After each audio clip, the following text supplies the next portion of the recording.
I knew something was wrong when her laughter changed.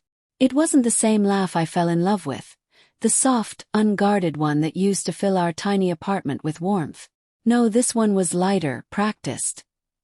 The kind of laugh people use when they want to be noticed. And the man who noticed her most wasn't me anymore. It was Daniel, her best friend. "Come on, Alex," she said one night, rolling her eyes when I asked if Daniel really had to come over again. "You're being ridiculous. He's been my friend since college. Don't tell me you're jealous." I wasn't sure what to say. Maybe I was jealous, but not without reason. Daniel had this way of standing too close, of saying her name like it meant something more. And the worst part, she let him. I told myself it was harmless, that she'd never betray me, that maybe I was just tired, overthinking after long shifts at the hospital. But jealousy has a strange way of whispering the things your heart already knows but your mind refuses to accept. The first time I saw it, the look, we were at dinner. Daniel sat across from her, telling some story about his promotion. Her hand brushed his arm, quick but intimate. Too intimate. I remember my fork stopping midair. I remember her eyes flicking to me, then away. She laughed that new laugh again. And I felt something in me snap. Not anger, but the quiet, gut-deep ache of realizing you might already be losing the person you love. Later that night I tried to talk to her. "Emma," I began softly. "I just feel like there's something off between us lately." She didn't even look up from her phone. "Off? Like what?" "Like, you spend more time talking to Daniel than to me." Her sigh was sharp enough to cut the air. "God, Alex, you're not serious. He's my friend. You've got to stop being so paranoid." "I'm not paranoid," I said quietly. She cut me off with a bitter laugh. "You sound pathetic, you know that? You're jealous of a friend. It's embarrassing." The words hit harder than I expected. Embarrassing. I didn't sleep that night. The next day I came home early. It was raining, a cold, heavy kind of rain that made the world feel smaller. I just wanted to surprise her with dinner, something normal to bridge the silence between us. Her car was outside, lights on, music playing. But when I opened the door I heard voices, hers and his. I froze in the hallway, the bag of takeout growing heavier in my hand. At first I told myself it was nothing, just a conversation. But then I heard her whisper, soft and low, "Stop. Alex might come home soon." I didn't need to hear more. I dropped the bag.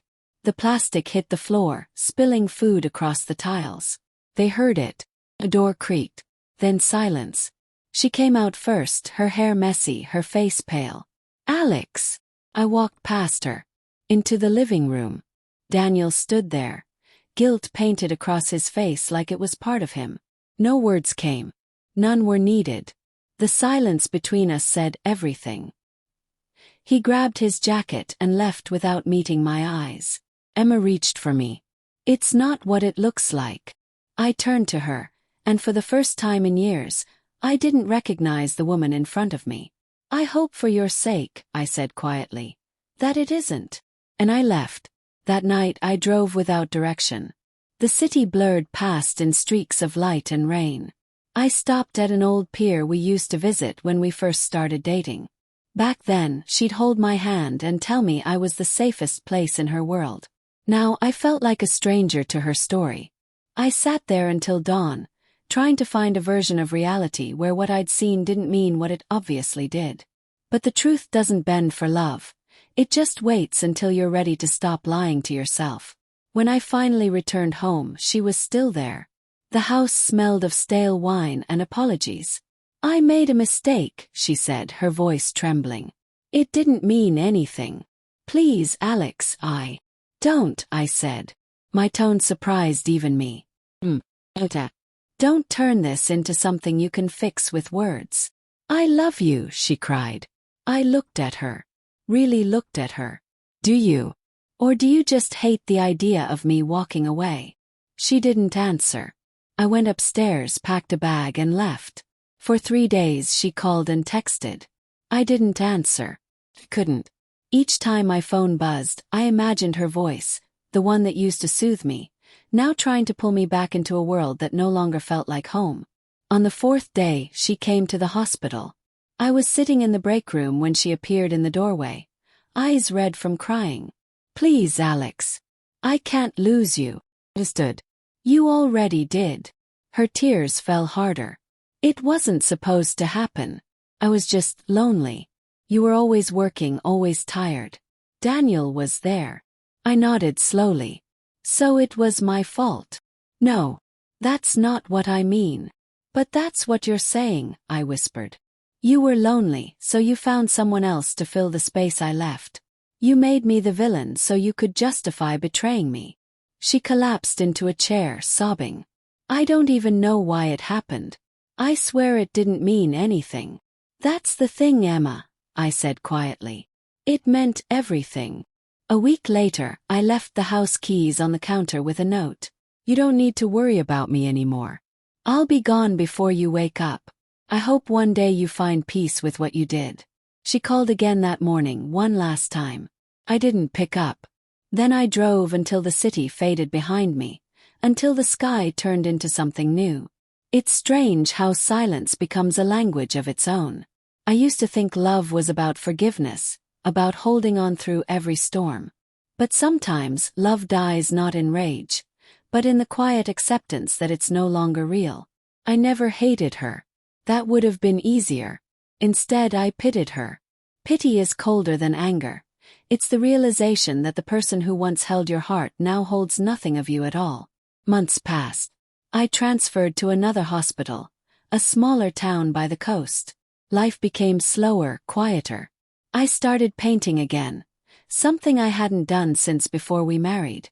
I found comfort in small things: the sound of waves, the smell of coffee, the absence of her ghost in every room. Sometimes, though, I still hear that laugh, the one that used to be mine. And for a moment it still hurts. Not because I want her back, but because I once believed she never could hurt me at all. 2 years later I received a letter. Her handwriting. Cheeky. "Alex, I don't expect forgiveness. I just want you to know I still think of you. I know I broke something I can never fix. I'm sorry I mocked your jealousy. You were right. You saw what I refused to admit. I wish I'd listened before it was too late." I folded the letter and placed it in a drawer without reading the rest. Sometimes closure doesn't come in the form of answers. It comes when you stop needing them. I walked to the beach that evening. The horizon burned with orange light, and the waves whispered something soft, almost kind. I thought of her one last time, her smile, her betrayal, her tears, and then I let the tide take it all. That's the thing about love. Doesn't end when they leave. It ends when you finally stop waiting for them to come back. And that night, for the first time since the day I walked out, I stopped waiting.